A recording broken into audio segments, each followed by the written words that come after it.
Experts refer to INFJs as the counselors. They are true idealists, always longing to make the world a better place, yet simultaneously feeling haunted by the evils and injustices they see everywhere. INFJs are constantly looking to the future and trying to find ways to bring out human potential. While they may be hard to get to know initially, INFJs can make some of the most loyal friends and insightful listeners out there. But there are things that definitely annoy an INFJ. Here are 5 of those things. Number 1, noise and interruptions. Introverted intuition is an extremely active inner function for INFJs, who use it to seek out meaning and find patterns that point to a future outcome. This often requires considerable quiet time alone, as their NI-dominant type is not naturally inclined towards staying still and dwelling in the present.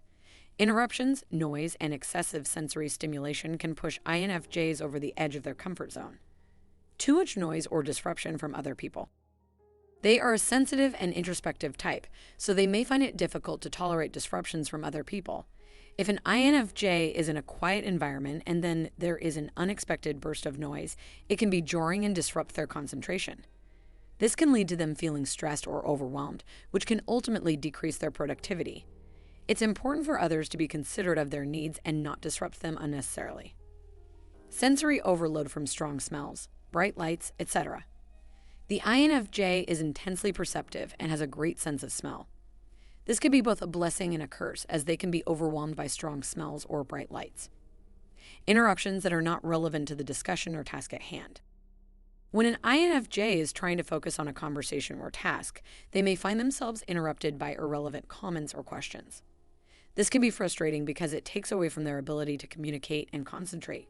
Other people may not understand how important it is for an INFJ. This can lead to conflict and annoyance on the part of the INFJ.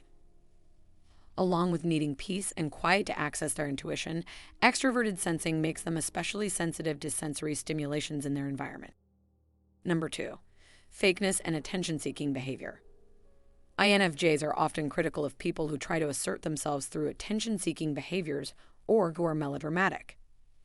Their strong intuition combined with their awareness of emotions makes it easy for them to spot when someone is being fake or is always seeking the spotlight. They are deeply empathetic and love to listen to others' problems, but they prefer people who are genuine and honest. They find passive aggression, fakeness, or people who constantly try to add more drama to their lives distasteful. INFJs are so deeply empathetic that it can be easy for them to get caught up in other people's problems. If someone is struggling, INFJs will want to listen and help as much as they can. However, they quickly become frustrated if people don't seem to care about their feelings or are only interested in talking about themselves. They value authenticity and honesty above all else, which can be difficult for them when interacting with fake, over-the-top people who seem to love attention. Number 3, small talk. INFJs prefer to discuss more substantive topics, such as the weightier matters of life.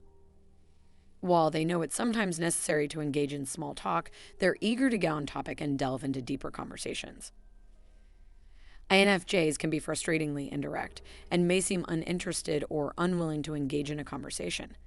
They want to discuss the big ideas in life, but may not be as interested in small talk.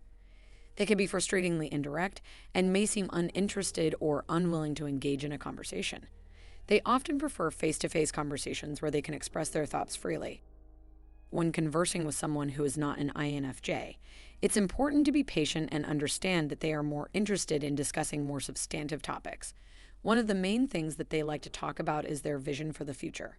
They are often very interested in existential fears, hopes, dreams, and aspirations, and they love to come up with plans for the future. If you can get them talking about their plan or vision, you will probably see a more talkative side of the INFJ than you've ever seen before. Number 4, condescension. INFJs are typically quiet and reserved, which can lead some people to misunderstand their sensitive nature as a sign of weakness. This type of treatment quickly frustrates them. They are often irritated by those who speak down to or patronize them. This type of treatment is very upsetting, and they may even lash out in anger at someone who treats them this way. They may also respond by retreating into themselves or becoming distant from those around them. If you notice that an INFJ is becoming irritated or angry with you, it is important to realize that it may be something you said or did for this behavior to come out. Because INFJs use introverted intuition and extroverted feeling together, they can easily analyze other people. If you patronize an INFJ, don't be surprised if they eventually find out your arguments are flawed and your weaknesses are exposed. Number 5, having to focus solely on concrete reality. In contrast to their feeling peers, INFJs are skilled at contemplating the big questions of life. They don't enjoy focusing on the mundane details of day-to-day life and find themselves feeling drained and suffocated if they have to do so for an extended period of time. The main reason that INFJs are susceptible to depression in jobs that require a lot of detail-oriented work is because they enjoy activities that allow for more creativity and thinking. This can be difficult to do when you're constantly focused on the present moment, as with detail-oriented work. What do you think? What are your thoughts on these pet peeves? Do you agree or disagree? Let me know in the comments. And please don't forget to subscribe and hit the bell notification.